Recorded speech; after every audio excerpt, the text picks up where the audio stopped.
Ndị be anyị ekene m unu, Igbo mụrụ nze m ọzọ, ekenekwa m unu ma kene ihe na-emere unu ihe.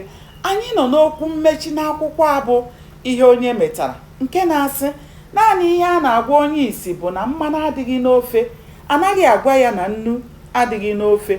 Ụgwọ ọrụ onye mmehie bụ ọnwụ.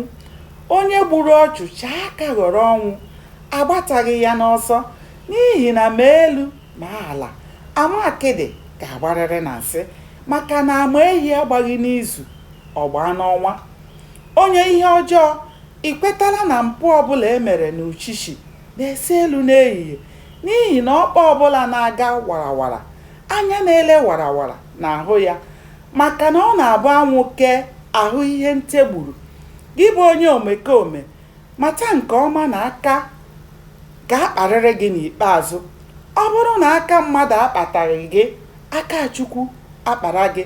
Naanị ihe dị na ya bụ na mgbe ọbụla iko gị juru, ịlachara ụtụ ahụ ị na-enye ndị ọzọ.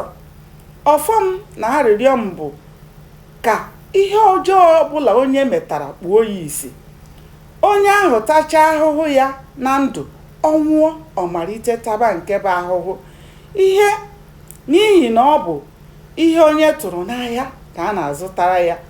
Maka nwata sị na nne ya agaghị arahụ ụra, agaghị edeta ụra n'anya, n'ihi na ọrịa gburu ozu na-eso ozu ala. O ji ọbara ahụ ghọtakwa na ọnwụ kpeazụ.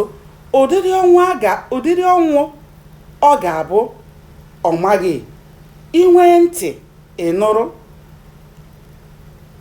Nke a bụ okwu ndụmọdụ, bụrụ okwu amamihe, ọgwụ ka ọha m n'ọnụ.